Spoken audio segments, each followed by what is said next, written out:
Weather Service has issued a hurricane warning for Florida, Alabama, Louisiana. The hurricane was spotted in the Gulf of Mexico heading for Florida. The hurricane is believed to be a Category 5.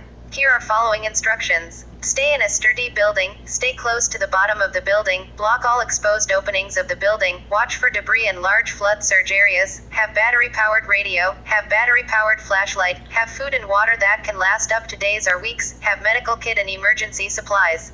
This warning is issued until further notice. Stand by for more information.